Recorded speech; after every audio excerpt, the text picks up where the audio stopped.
Okay, welcome everybody. Today's Learning Collaborative Session 4 for addressing COVID-19's impact on health centers, finance and operations, and response planning for future COVID-19 outbreaks and other emergencies. This is Session 4, and we're going to focus today on productivity issues. We're going to give a couple of minutes to folks because everybody's always jumping from one Zoom meeting to the next. So we'll get started in just a couple of minutes, and the first thing we'll do is on that is FIDE will jump into some housekeeping issues before we get into our presentation portion of today's session. So just hang with us for a couple of minutes now as let other folks get on. Okay, thank you so much, Bob. So welcome again. Before we begin today's session, please make sure to open a new separate window and go to menti.com. And once you're on the website, go ahead and enter the code that is on the screen, which is 79186649.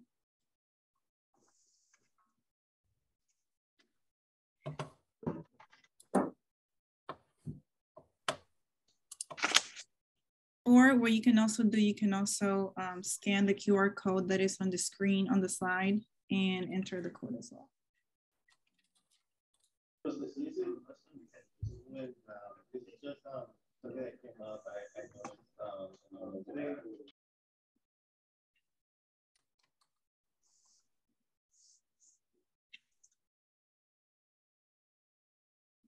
All right, so I'll just wait a few more moments. Okay, sure. For people to. Yep, that's fine.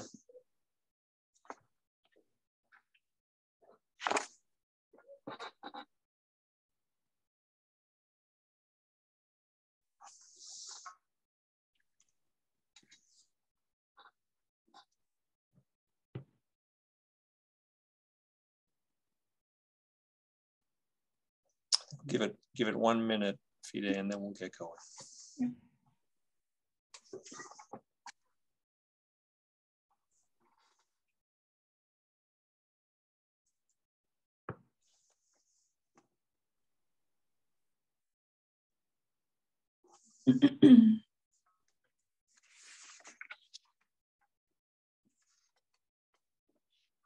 Okay, so FIDE, you're all set with housekeeping. Do you need to go through? You need to go through that actually. Yeah, let me do that right now. I was just waiting for more people to. Yeah. No, go ahead. Go ahead. So in the meantime, just want to let everybody know that all participants are muted upon entry. Make sure to turn on your cameras if you're able to. So throughout the presentation, make sure you also engage in the chat. Make sure to participate in our poll questions that we're going to be administering through Mentimeter. Raise your hand if you would like to unmute, and this session is also being recorded. The slides and recording link will be sent via email within a week after today's session.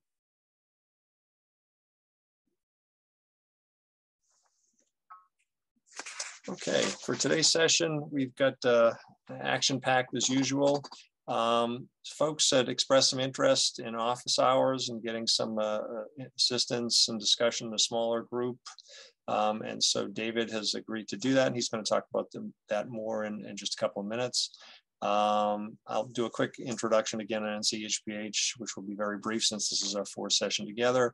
And then we'll get into, FIDE will take us through the Mentimeter questions and icebreakers. And then David will get into the bulk of his presentation, which should leave us a few good minutes for Q&A and discussion. So looking forward to that. So next slide, please. Again, the National Center for Health and Public Housing is dedicated to improving health outcomes for residents, public housing, and other HUD-assisted families. We do that through training, technical assistance, research and evaluation, outreach, and collaboration. We are a national training and technical assistance partner funded by HRSA, but the opinions and information expressed on this session are not necessarily those of HRSA. Next slide, please. Of course, NCHPH is particularly focused on health centers that work with public housing residents and HUD-assisted families. So, of the 1,400 health centers, there are about 435 that are in or immediately accessible to public housing. And of that 435, about 107 received the public housing primary care grant. However, we are very happy to have any and all health centers who can benefit from this session on today. So we thank you for that. Next slide, please. Fide, take it away on Mentimeter. Thank you so much, Bob. So we are just going to go over a few poll questions.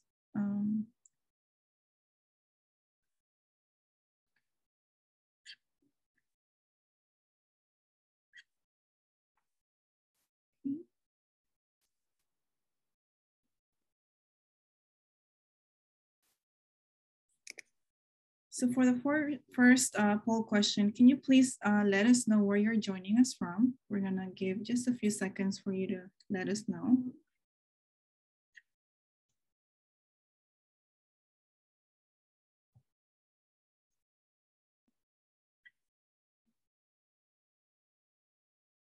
Okay, we'll see somebody from Virginia.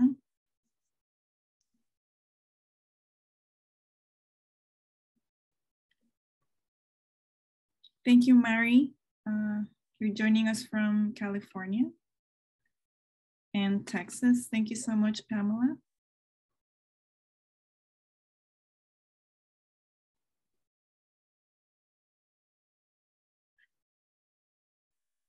Okay, so now we're gonna move on to the next question. So please let us know what is your title at the organization you're joining us from, your name, and why did you decide to attend today's session?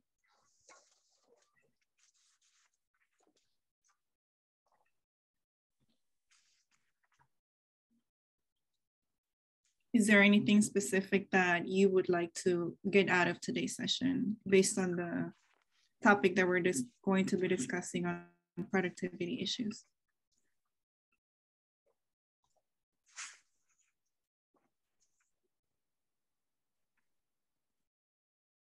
Nice. Thank you, David. He's joining us from Florida, outside of Orlando. I'm jealous.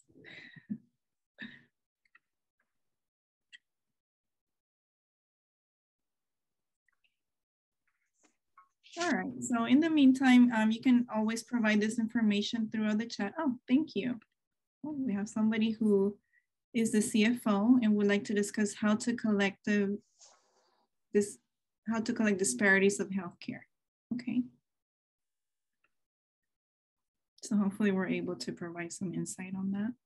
I'll just update. This is Pam. So that is kind of a new initiative for FQHCs to be able to document disparities of healthcare, specifically housing and food insecurities. And it's very unique that, we're being asked to document this because we do have probably a lot of that data, but there's no uniform way of sharing or collecting this data. So then it's putting another burden on the entire healthcare system to collect this data and for us to come up a way with sharing this data. And so if there's 25 different FQHCs collecting and sharing this data, you're gonna get 25 different ways and 25 different opinions of what that data is. So I feel like we're putting the cart before the horse when we talk about disparities of healthcare. And we got to build the racetrack before we start asking for the data. Otherwise, we're going to be in a hot mess and we're going to have all this data that's not even comparable, or we can't, we're not really going to be able. And then we've got health centers that are running kind of in circles using our resources to collect this data. And really, we should be providing the care. And we need support on how to collect that data and how to transmit that data while we're providing care. I think we forget that, yeah, let's get all this data and let's get everything that these FQs are doing, but we forget that we don't have the resources to collect this data or to support, all this administrative work. We are in the trenches doing the work. So we need more support on how to collect and manage all this data. Okay, Pamela, in terms of the disparities, are they asking specific questions to be included in your EHRs and so on for each patient, or are they asking you to do secondary, additional research? Or they're asking us to share the data that we already know about our patients in more of a notes section. So we don't have anywhere to document these conversations that we're having with our patients. And a lot of it's case management, right? So we're trying to turn in an electronic health record into a case management database, and it's just not working well. As an FQHC, we're more than a health center, right? We're more than just collecting what your average doctor is collecting on patient data. So we need a unique system to collect all this required data. They say they're out there, ECW, Greenway. I could name all the ones, NextGen, all the ones that FQHCs are using. None of those databases have hit the mark on credentialing and contracting as an FQHC. None of them have hit the mark on how to set up our billing and claims section for an FQHC. And so now you're adding us to say, okay, now we got to hit the mark on these collection systems that aren't even prepared for FQHCs to now add the disparities of healthcare. And this is just a huge burden on the FQHCs because we don't have the resources that, are being required to collect all this data. We have the resources and we're focused on providing the care somehow. And so there's this UDS grant that's out right now that will help us a little bit. It's kind of I think maybe it's their attempt, HRSA's attempt to help us get the resources we need. It's a drop in the bucket, and it's not really what we need is a partnership with the vendors, the EMR vendors, to create the database that FQHCs can actually use to meet the requirements that HRSA puts on us. That's it in a nutshell. We put the onus on the FQHC to come up with how we're going to report this, and then we have to go to these very expensive for-profit vendors that do EMRs for everybody, right? Not specific to FQHC. And now we're lost in the whole health center EMR. FQHCs represent 8%, this might be an old statistic, but I'm sticking to it, 8% of the medical population. So you do any kind of a query or research on medical care, FQHC data is lost. We're not even competing in the medical world. We're kind of the forgotten entity that's providing the low cost quality care, the required quality that we have to document, all of that's lost because we're competing with 92% of the healthcare and the systems that are out there in the for-profit world. Okay, that's a huge topic. So I feel like we're in the discussion mode already. So I'm trying to hold back. Okay. All right. Why don't we keep moving because we're at that. Thanks, Pam. That was very helpful. Okay. So go ahead, Fide. Do you want to? Yep. And that was the last question. Thank you so much, Pamela, for providing that insight. And I'll pass it on. Okay, panel, I'm Bob Burns, the Director of the National Center for Health and Public Housing. And of course, with us today again is Mr. David Wagner, who's kind of guru on all things administration and finance having to do with health centers. He has been an interim, CFO and COO and all that kind of stuff, and is a HRSA site reviewer. And a consultant on all this kind of stuff, and is extremely knowledgeable, and we can't wait to hear what he has to say. Primarily focused on productivity today, but he also wanted to touch on some issues that we had talked about. We talked about office hours as a possibility, and David has graciously agreed to do that, and we've got a couple of folks who have indicated interest. So David, why don't you go ahead? Hi everybody. Thanks again for attending the session and coming up to this last one with us. One of the goals we wanted to do is to make this an interactive, but not only that, almost like a work group function. So now we're going to move into that aspect of this series. So what I wanted to do was share with you, if you would like for me to run your particular entities information from the 2018, 19, and 20 UDS reports into my analytics system that I've been using to kind of prepare all these slides and do all of my analysis, I'd be more than happy to do that for you and send you back those workbooks. I could even put 21 in there. I haven't mapped that out yet, but I could put 21 in there and you could send me the one that you had finished. And it'll kind of give you, for the measures that I feel are important to be tracking, it'll give you a timeline and kind of show you how things are moving. So I just wanted to offer that. And for the office hours portion, I was going to say, if a couple of you wanted to get together and maybe talk through those reports together, if we can find a time that we can all meet together, or if there's a couple of y'all can just do one-on-ones. But I would love to offer that to you because I want to make sure that y'all are taking this information and bringing it to life. And as I discussed, I'm more of an operational CFO. So I grew up doing the accounting and finance, both through education, but more so through the necessity of making sure that all the stuff that was being accounted for was brought to life to actually make a positive impact in the entity in which I worked. So I feel very strongly that this session was very important. It'll help you not only analyze your operation today and understand what happened during COVID, but help you grow in the future. So that's what Office Hours is about. So let's just jump right into what we're doing. Next slide. We're talking about productivity issues today, and I really am defining that as the provider productivity issues. It's such a big experiment. Like I've even got productivity issues for support staff in the different entities and things like that, but I didn't get into all of that in today's slides. In the analysis, it would, because that just all spits out of that analysis. Next slide. So we're going to take away what happened to the FQHCs. I'm sorry, in the whole series, we looked at operations, staffing, finance, and what I call productivity is it's a kind of a toe in finance and a toe in operations and a toe in staffing. So it's kind of like this is better that this was the capstone, if you will, because it brings everything together. We also want to make sure you have the ability to identify what happened at your health center, all of the above, and then come up with your response plan to help you weather the next emergency. Next slide.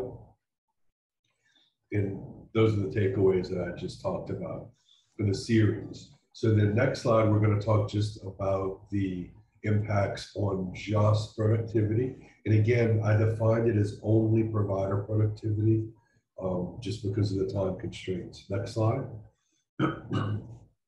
So hopefully you guys have been working on your COVID, AKA emergency response plan, not from the perspective of, okay, how am I going to help the community respond, but it's more of an inward facing, which is what we've been doing, using those same resources we use for the federal government and for FEMA to help the communities we're operating in, but it's that internal look.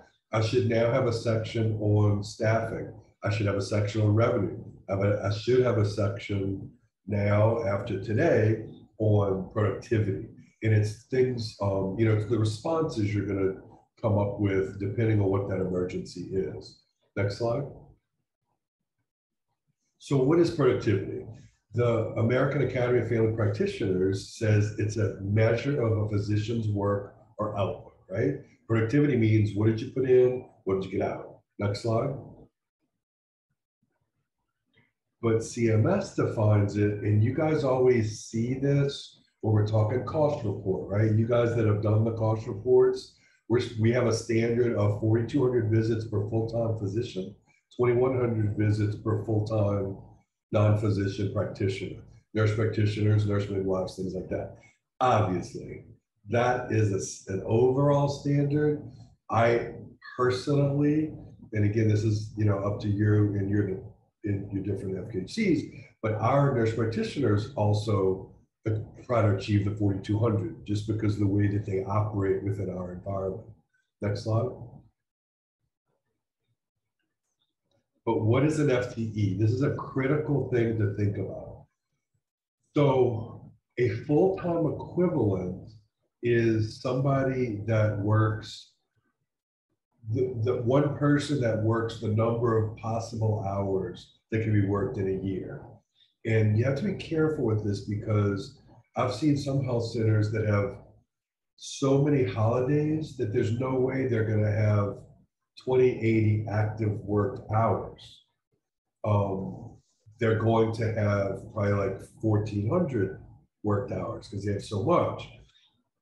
But what we have to do is realize that all of these, the FTE equivalent is really 2080 hours a year.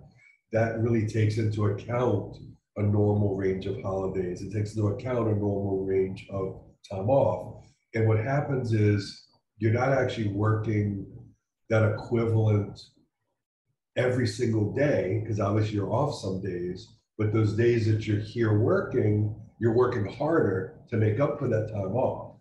But if you just keep everything on the 2080 hours, and that's a 1 FTE, that's the safest way to do with UDS. UDS gives you a little bit of leeway there, but primarily it speaks to what is full-time in your practice and how much are they actually producing.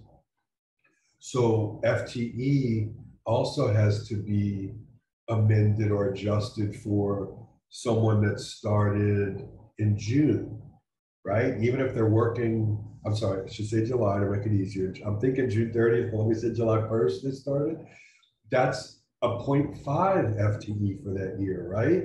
Because they're really only working half of that full-time equivalent through that year, even if they're full-time.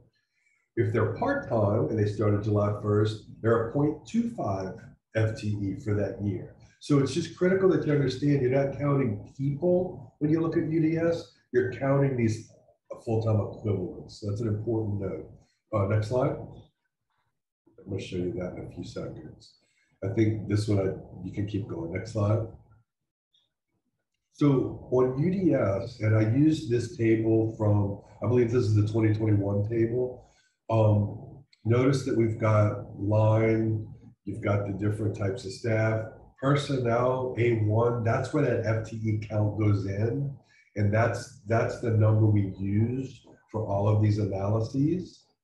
Then clinic visits, I wish you would say face-to-face, but just assume clinic visits is anything that's really face-to-face.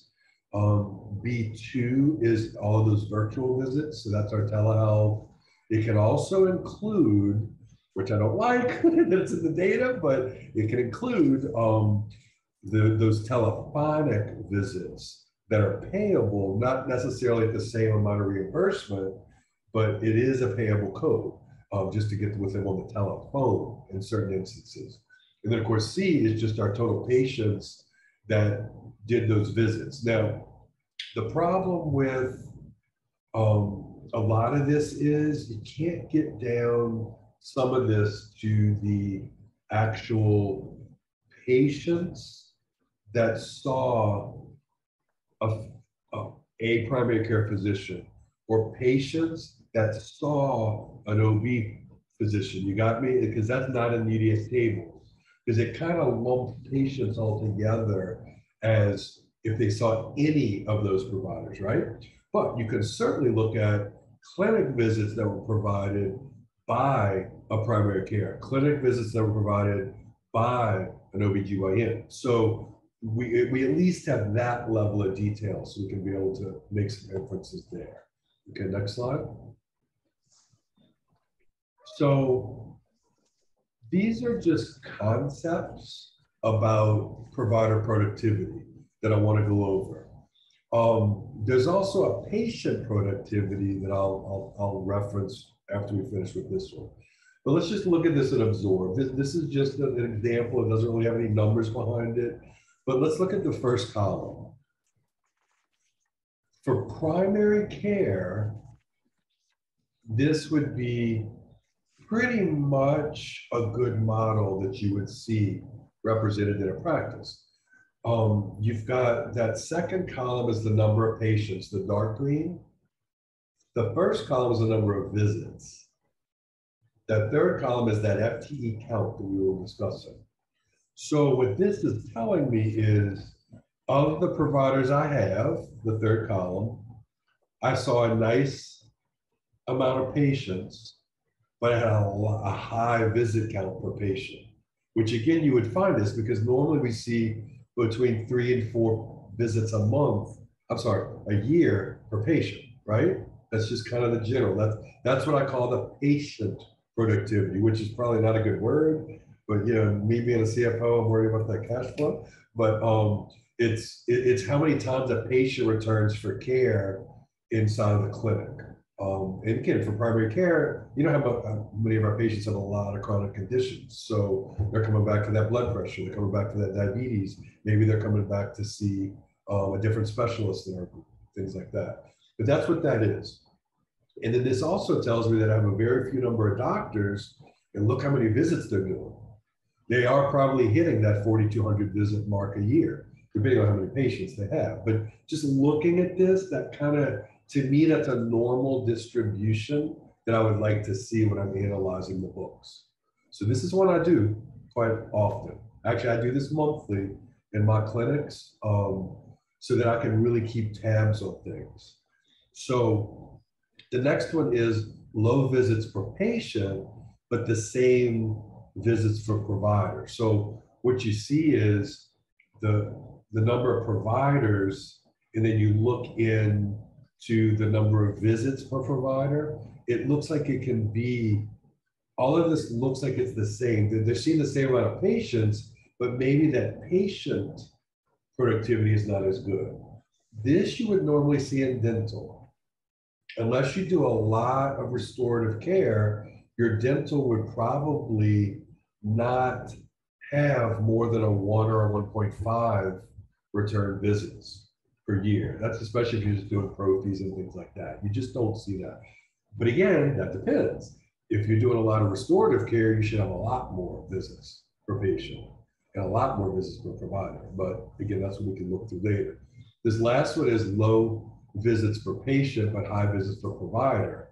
So you see that patient count, so maybe out of all of my patients, not all of them are coming even twice a year, but look at that low number of providers. That means that provider is just spinning a lot of new patients or just a lot of patients that just come once.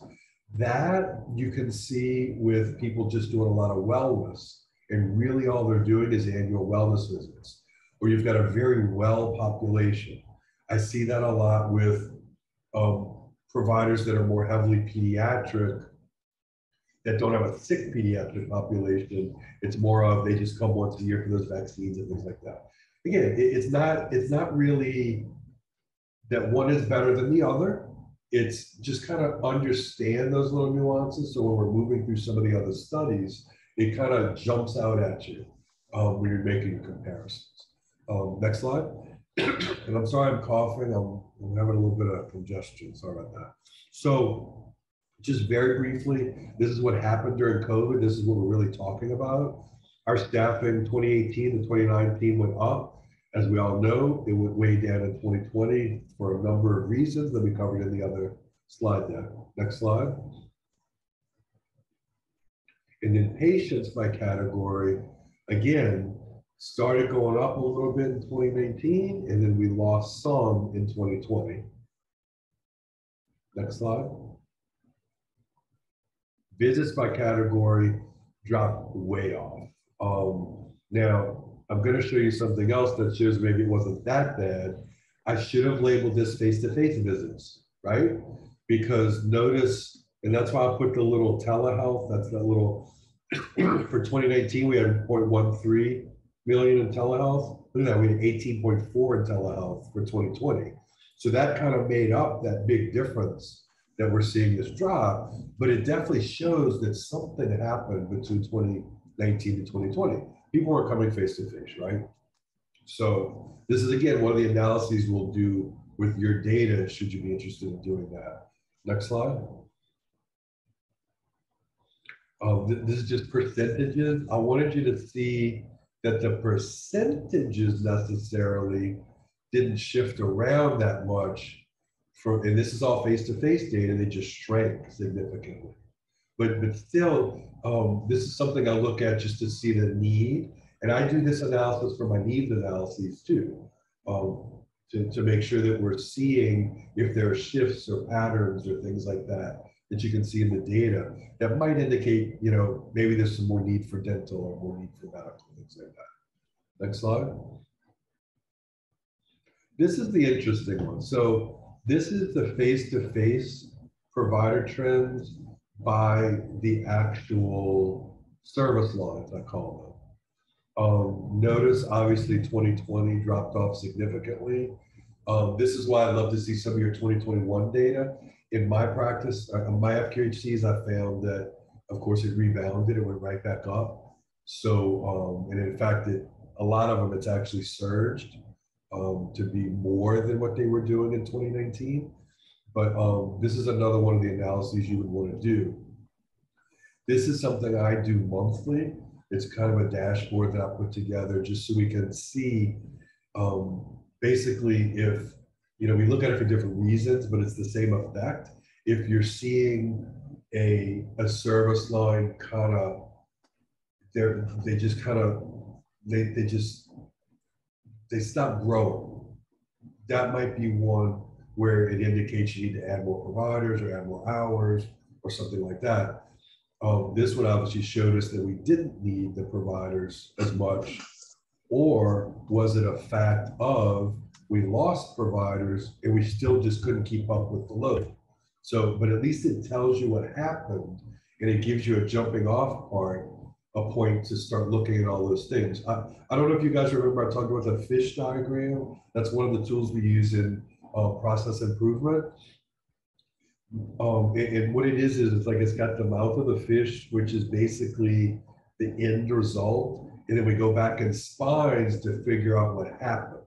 So my end result here would be, I only saw, like, what is that, 1.9 in medical visits.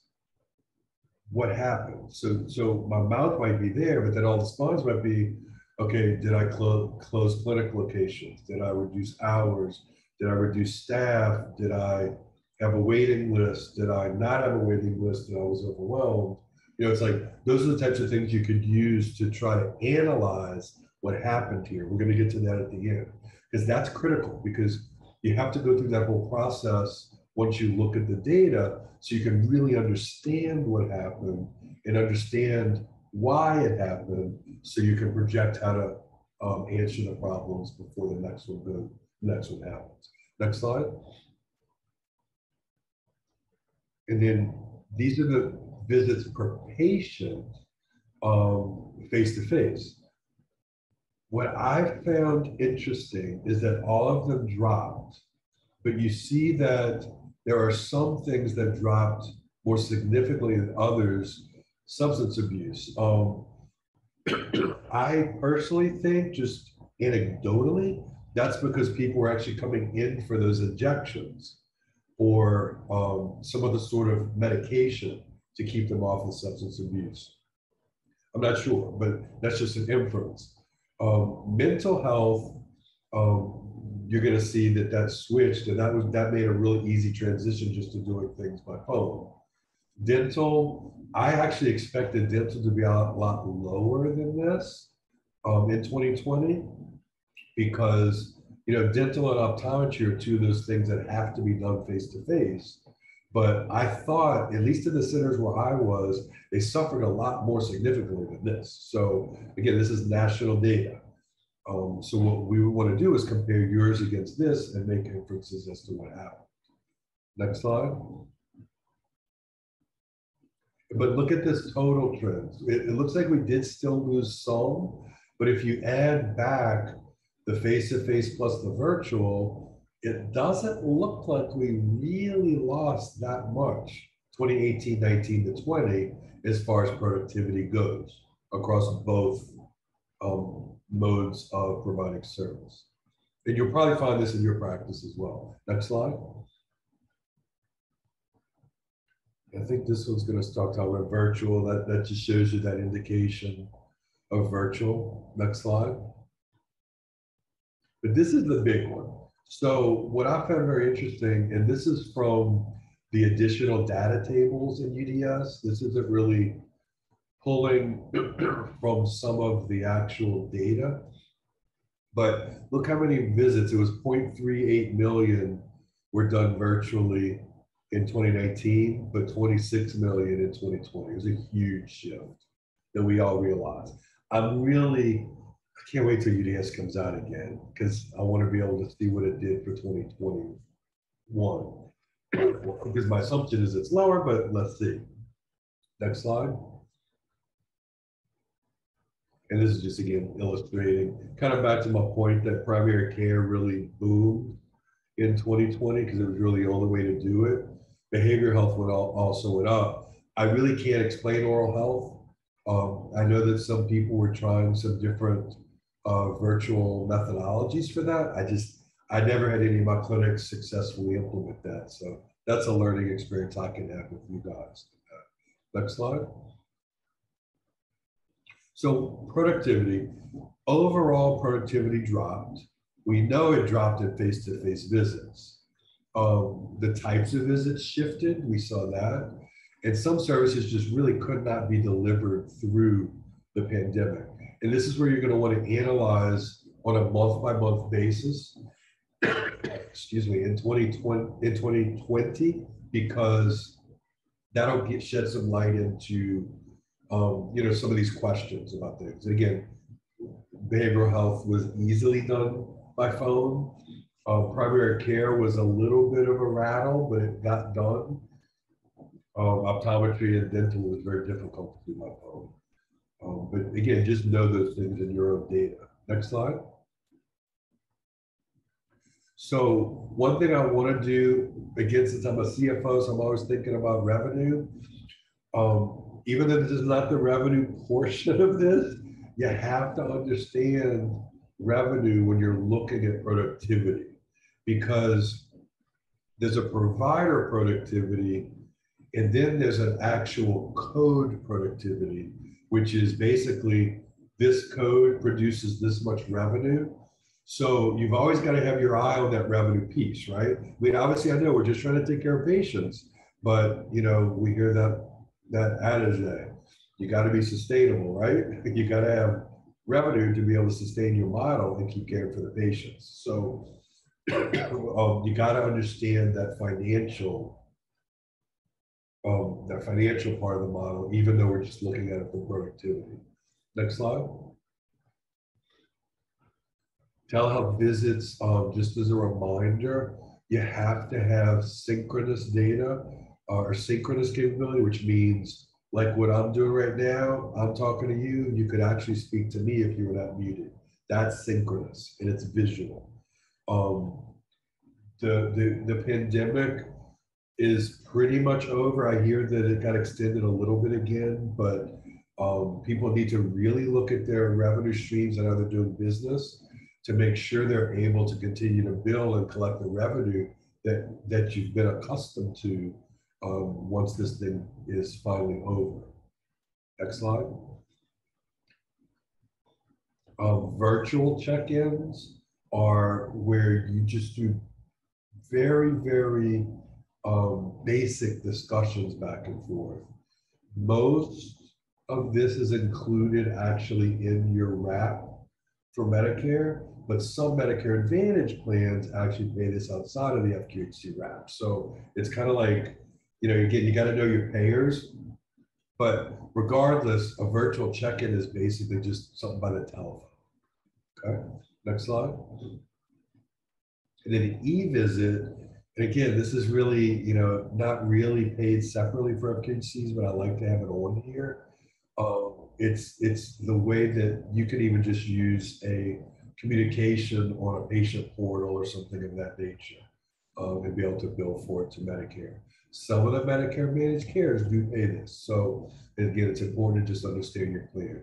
Next slide. For us, this is the critical part. So this is a critical reimbursement resource for you. It will look at each state And there's the link below, but if you click on the state, you can stay up to date on Medicaid telehealth reimbursement in real time.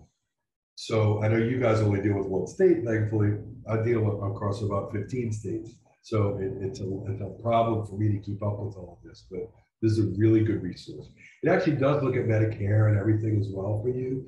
It doesn't dig as deeply into the FQHC reimbursement, but most of the states, if it says here that it's reimbursed, you're at least going to get your encounter rate. If it says that it's reimbursing it just like a regular visit. Unfortunately, a lot of the states don't do that. They reimburse the telehealth at a much lower rate, but just so you can understand it, you can go through this and understand what it is. Next slide. Oh, sorry, I'm in a room that's really cold too. It's next to our computer room. So the other thing you have to understand, and I just kind of carved out telemedicine as one piece of this, but once you understand your productivity, you understand the revenue side of that productivity. Now you need to understand the cost side of that productivity. Just so you can make decisions of, do I close a service line? Do I outsource a service line? Do I repurpose the providers from a service line to another? Those are the types of decisions that you're going to be able to forecast in your model, your emergency response plan. So just pay attention to these other costs, some financial, some non-financial, like patient satisfaction. Next slide. So I always talk about dashboards. This is basically what you would eventually want to get to for month-over-month monitoring of whatever metrics you feel are critical to help your health center maintain itself. What I would recommend to you is that if you don't already have something like this, that you go through the study of looking at your statistics month after month from your UDS and applying it to something like this. And then I've even done a slideshow that's just very, it's about 5 seconds per slide. And you'd be amazed at what you're going to visualize from what happened during COVID. When you see, it's almost like a movie going, and you see these metrics moving and the red coming in, and then eventually going away. It's just a really neat way to do it. And you can do it inside of PowerPoint really easily because you just keep hitting it, and it keeps that main model in place, but you see all the things moving as you go. Next slide. So in summary, first look at what happened to your health center. You already kind of know what happened in the country, but look and see what happened in your health center. Do it by month if you can. Compare it to the budget you had put together. Compare it to the prior year. Then compare it to the nation. Then compare it to the state or the local area. Now, one of the caveats about UDS is we don't have monthly data that gets sent out to us to be able to do these last two comparisons. And that's unfortunate. I know people hate UDS, but I love it. I mean, I came across from the private practice world and was always looking for something like this where I could compare myself to my peers. So I love this thing. I wish we could do it monthly, but I know you wouldn't want to do that, or you'd string me up for saying that. But try to at least look at everything you're doing against the national and state level on a monthly basis. Next slide. You're looking at table 5 with regard to the productivity. Because again, we define this as just like the providers. But what I would invite you to do is look at those patient productivity by specific visit types, if you can get to that level. Definitely by service lines. And what I mean by that is by, medicine, dental, behavioral health. Definitely look at locations too, because I found that in a lot of cases where I had health centers that were rural versus urban, the urban health centers, it was interesting. They had it was like a drop off. It was a cliff. Primarily, I think, because the urban centers are the ones that shut down a lot faster than the rural areas did. The rural areas are more of a trend, we call it, instead of a shift.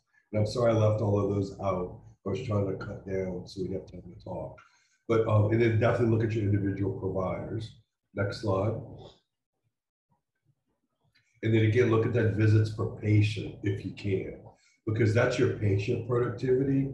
Because by looking at both of those things in tandem, you can understand if it was the patient's choice not to come in or some other reason the patient didn't come in, as opposed to just the whole thing stopped functioning at once. Next slide. Most of us are moving into managed care, value-based care. Don't ignore this. I would pull out all of your monthly reports, some get them quarterly, from your Medicaid managed care plans and look at this utilization across that COVID period. So you can understand, you know, maybe people weren't coming in, but they were going to the emergency room. So again, that needs to be part of your review. Next. Oh, I did leave that in. The trend and the shift. You're looking at variances. A trend is like a slow, it can be a linear or it can be an exponential trend, but it's more of a curve or a line. Whereas a shift is a sudden, if you can almost picture just something moving significantly one day to the next, like our stock market's been doing lately. Those are shifts, those are not trends. Most people look at trends over a long period, but a trend can also be just a short period as well. But mostly shifts are very short periods, and it can be part of a trend. Next slide. So how do you prepare for the next one? Next slide. Understand all of these different downstream revenues and what the productivity affects. Next slide.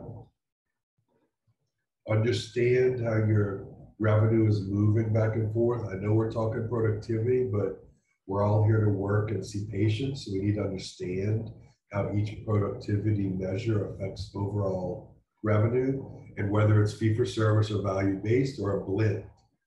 Next slide. Also understanding, what does it cost me to produce that revenue?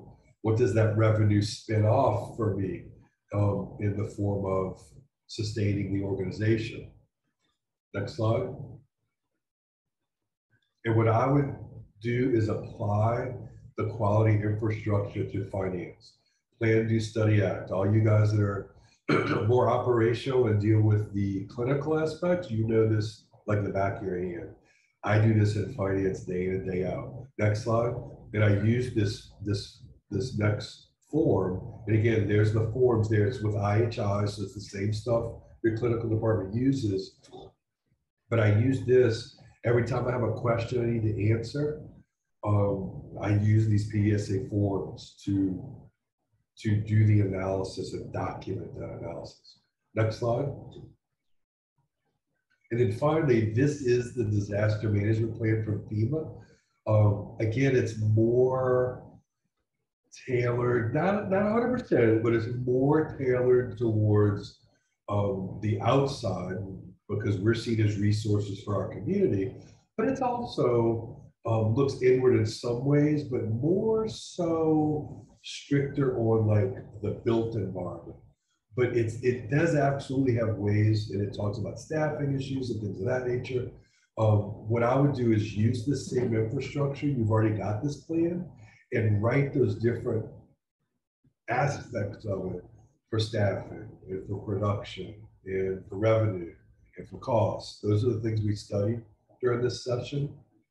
Just write those into your plan so that you're able to watch them, monitor them, and actually respond in the next emergency. In the next slide, I have resources that are available. I'm always available too if you have questions. I don't mind sharing places where I'm finding things. I've actually got one that I'll share for the health inequities that we were discussing earlier. So I'll send that to Bob so he can send that out to you guys. I'm part of a big Medicare Shared Savings program now. So I wrote our health inequity plan to meet the inequity plans. So CMS gave us a lot of information, and it's kind of got a structure like you're looking for. It's not the HRSA structure, which I agree with you, we need something, but it's something that you can at least collect the data, because I bet it'll go the same way. Next slide. And I'm pretty much finished. I don't know if you want to talk about the office hours, if anybody has any questions. So sorry, I'm coughing. David, I think we had, I think Pam and Yumiko had expressed interest, going back. So if anybody else is interested, if they could put it in the chat, because FIDE will schedule that up. And then maybe you could talk just briefly about what they would need to give you again in order to make that happen. And then I would like to, if we can, go back. Well, first, let's see if other folks have questions before I do that. So if anybody has any questions or comments, they'd like to jump in with them, Sandy or Mary, of course, Pam, Saul, please go ahead and do so, whether or not and feel free to speak up. FIDE, can everybody go ahead and talk if they want to? Yep, I'm gonna go ahead and unmute everybody. Okay. And you're welcome to participate.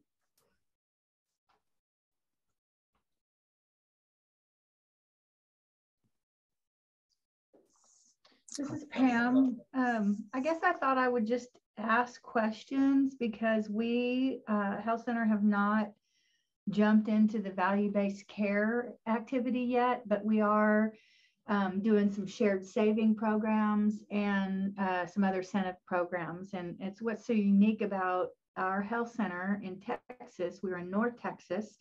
And so we're at the Y of Dallas and Fort Worth, which is giving me 13 different Medicaid managed care programs to deal with.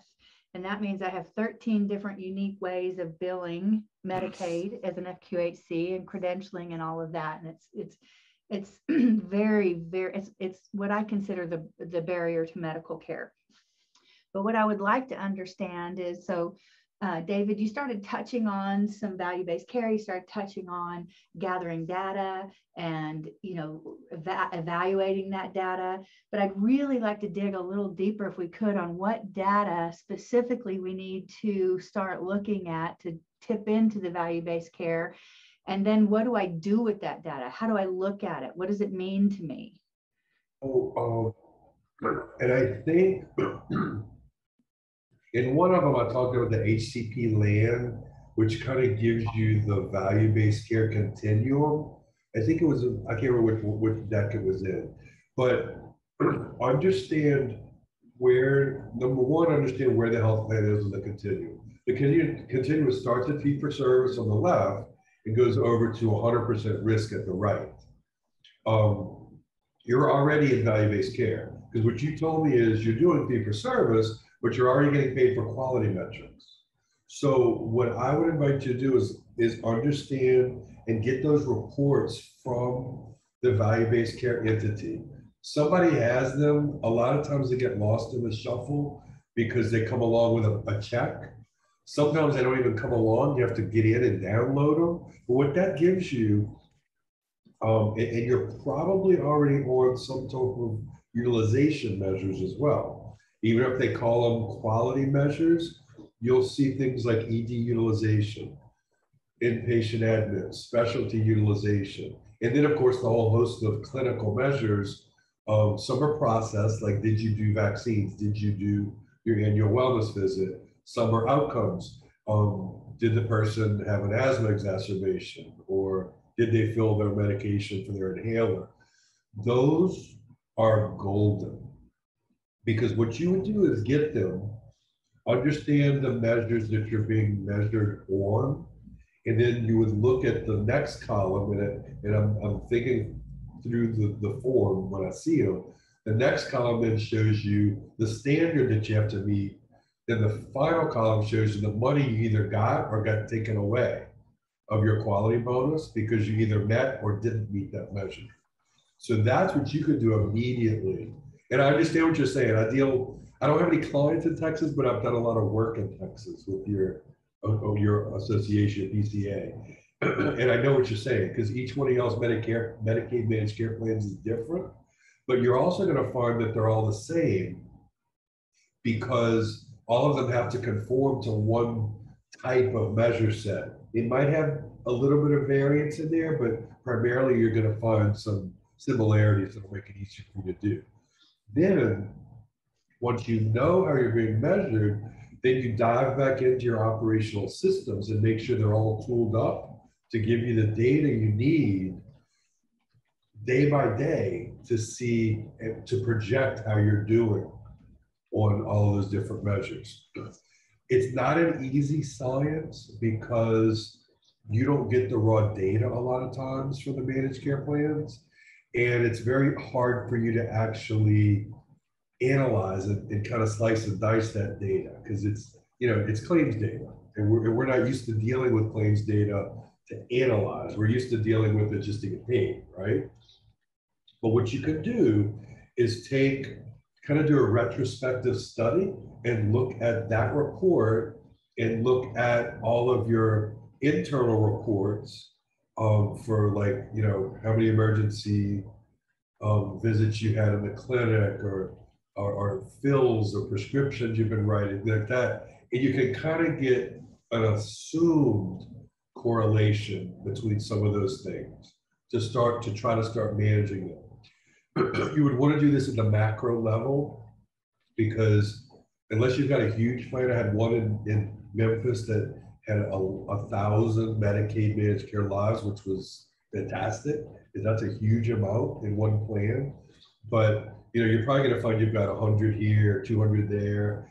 So you probably got to like put all that data together to get any kind of meaningful outcome out of it. Now, if your Medicaid managed care wants to help you meet those standards, they may actually help you look at your data and do an analysis to try to figure out how do I get to slow down this emergency room utilization?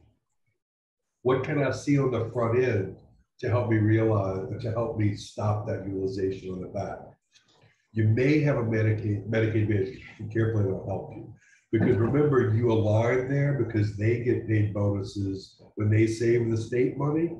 So if you can figure out ways to save them money by managing your patients better, you're going to reap that reward at the end with that increased quality bonus. Does that make sense, Pamela? But I was looking at HCP land. Yeah. And Bob, if I need to share that again, let me know because I'll pull up, I did a class on this for y'all's PCA to kind of help you understand in a specific contract, where are they on this timeline? Because everybody's moving to the right, which is basically going to be everybody's at risk. I don't think we're ever going to get at full risk, but I can bet we're going to get capitation coming back soon, all these types of things that are on that timeline. Yeah. My question is around and value-based. I get that. And I think I know we're already doing a lot of that work. I think I need to start, diving into it a little more as I've, kind of, stepped back while our operations team is kind of developing those metrics. And now I think we're developed and now I can kind of try to get in and understand. My question is around, and maybe as I understand what we've developed and as this moves along, I'm sure a lot of my anxiety will get, I'll be educated and my anxiety will lessen. But it seems as though we could possibly be punished on our, patients' non-compliance. And so we all know that the patients that we serve are the most vulnerable and the first to, skip medical care because they have higher priorities in their lives, such as housing, food, some of the basic needs aren't met. So medical care becomes one of the last things. And so when they come to us, they're already very, very sick and a lot of times beyond our scope of being able to treat them, but we do the best we can because they have nowhere else to go. They have no hospital insurance. They don't have a PCP. We are it. So we do the best that we can within our practice. And a lot of times we find ourselves, you know, doing a little bit more for our patients than we really are able to, because we're all the patients have. So how is all of that non-compliant, what I kind of categorize as non-compliant patient activity, how's that going to affect our payment? Because, you know, we do the best we can, but I can't make people take their medication or, you know, do their blood check or whatever they need to do. No, but you can understand the why they're not doing it. And it's either a financial why, so that's a barrier to care that we can somehow figure out how to solve, or it could be a behavioral why, which is why everybody's wanting to do more integrated behavioral health and try, so people can understand they don't want to do it because they don't want to fail at it, so they just don't do it, or they don't have time to mess with it because they're stressed out about this other issue. Or maybe you can solve that other stress issue and then they're going to do it. But it's kind of like a spin. You just gotta kind of understand what's going on and why it's happening, and then figure out the resources available to you to help. And don't do it yourself. Get involved in the community and figure out what other partners out there might be able to help you with it. But those are the kind of steps that you can take to try to answer the issue. And I understand where you're coming from, because yeah, a lot of the FQHCs, I don't know that they get selected for a lot of the patients, but a lot of the patients themselves might be selecting you because they know you and they know you're right in their area. So, and they know that our cost is low, and they don't, yeah. You know, and they can self-declare their income, and you know, and so I just think it's a really kind of interesting path that we're going down, that's putting the onus on the medical entity to solve all the issues of the patient so they can have access to medical care. We just don't have those kind of resources, and I'm just really uncomfortable, really uncomfortable going to a value-based care when I know the behavior of my patients and I know the resources that we have. And I also know the struggle that I have with 14 different Medicaids and trying to get paid. Yeah, understood. So David, I understand there's no good answer, but I also feel like I am kind of alone in making all of these things known. I don't feel like I have a partner in my voice at all. So I get louder and louder, and you know, I just don't have a partner in this whole credentialing crisis and this whole Medicaid crisis of getting paid. And I don't know if it's unique to Texas, but I am telling you, we are struggling here in Texas. The whole TMHP started a whole new credentialing piece, and it doesn't even work. And so none of our providers are even being recognized at the Texas level, and the system is called PEMS. I've never even heard of it. That happens a lot. Yeah, when managed care starts, it's an unfortunate piece of it. It's happened in every state that I'm working in. So I've seen it repeated. And I get so mad because I try to put all this stuff in place without letting it happen. They do it anyway. So I'm there with you. 4 different states that I've started working on when they did the Medicaid transition. It's a nightmare. But. Hey, David. Yeah, I know we're out of time.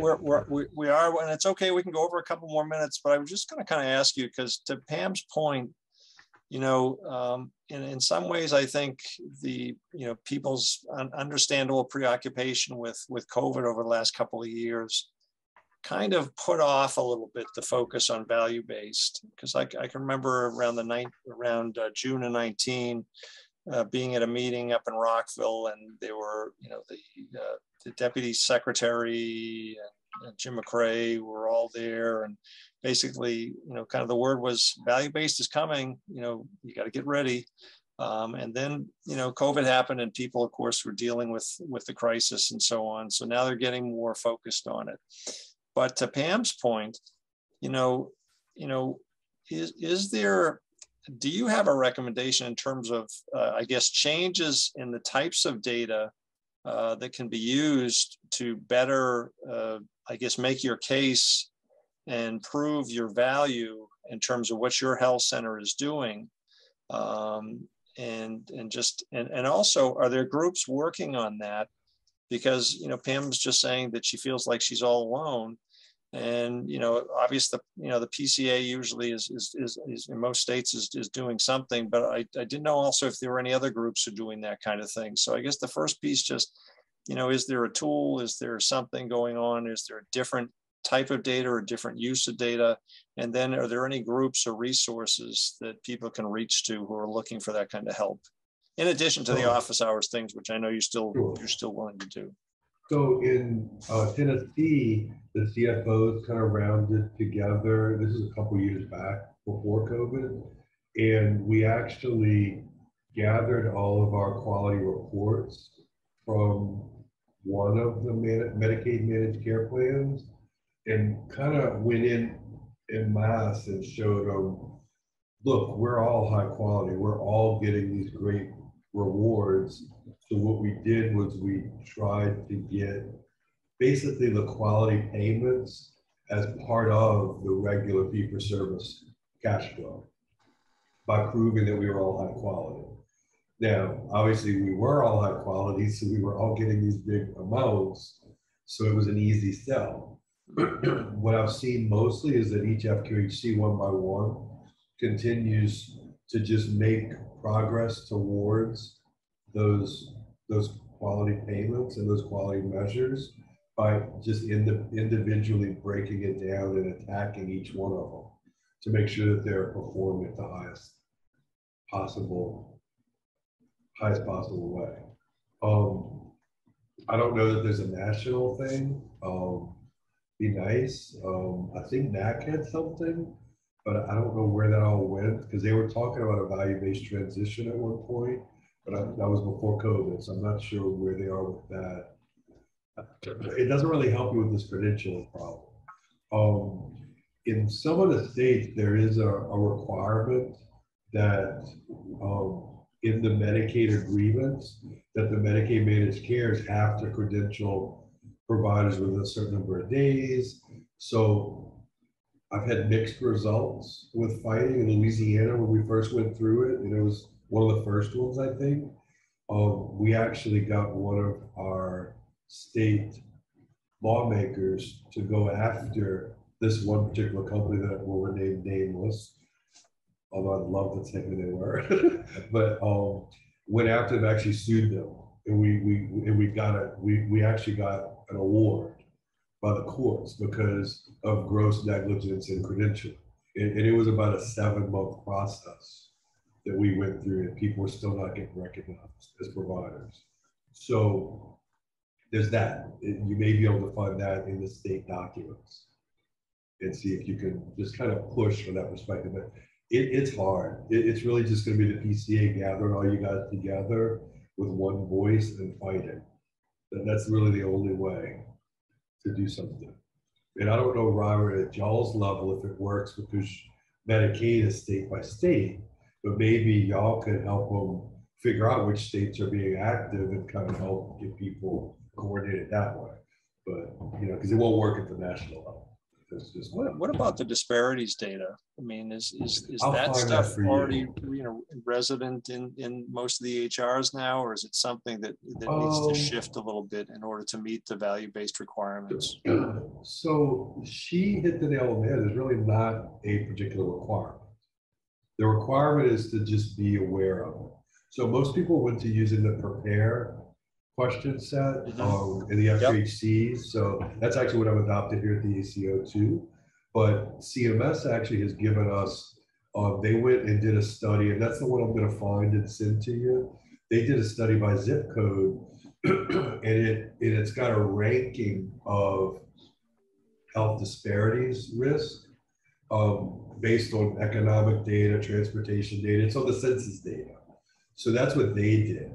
And we're kind of just now putting our heads around that way to be able to identify patients most at risk for having bad outcomes. But it's kind of that combination of both things I think that we need to look at. Okay. Well, thanks, David, for all the great information. And I'm just going to throw it out. Any last question or comment from anybody out there, from Saul or from Pam or Sandy? All right. Well, so anyway, so Pam and Yumiko, we will follow up relative to office hours. And if anybody else is interested, let us know within the next day or so, because that will kind of be the cutoff, and then we'll get back to you regarding scheduling. And then David, I think you had a couple of things that you want us to follow up and send out to people afterwards, so we'll do that as well. And David, since you're kind of the expert and the reason folks are here, why don't you any last minute comments or guidance for folks? Use it. Don't just let it be a one-year analysis to report to HRSA. Use it as actually how to analyze the lifeblood of FQHC month by month. That's my biggest takeaway. All right. Well, all right. Well, all right. We got to be ready. All right. Well, thanks, guys. Thanks for being with us, and look forward to seeing you again for future webinars, learning collaboratives from the National Center for Health and Public Housing. Take care. Thanks, David.